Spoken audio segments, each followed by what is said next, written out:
உணவுத்துறைக்கான மானிய விலையிலான எரிவாயு தோம்புகளுக்கான கட்டுப்பாடு உணவுப் பொருட்களின் விலைகளை 40 விழுக்காடு வரை உயர்த்தக்கூடும் என்று பிரஸ்மாவின் தலைவர் டாக்டர் ஹாஜி ஜவஹர் அலி எச்சரிக்கை விடுத்துள்ளார்.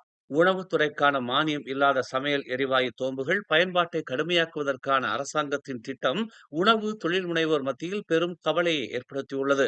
அரசாங்கத்தின் இந்நடவடிக்கை தொடர்ந்தால் உணவுப் பொருட்களின் விலைகள் கிட்டத்தட்ட 40 விழுக்காடு வரை உயரக்கூடும் என்று அவர் எச்சரித்தார்.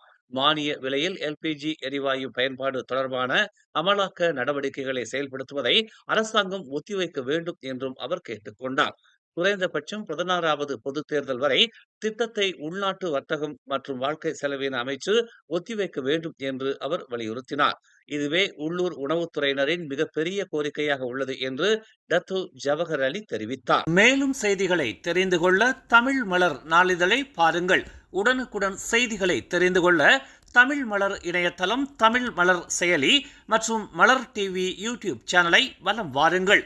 எங்களோடு இணைந்திருக்க மலர் டிவியை பதிவு செய்து கொள்ளுங்கள். உறவுகள் மகிழ்ந்திட விருப்பம் மற்றும் பகிர்வு சேவையை சொடுக்கிடுங்கள்.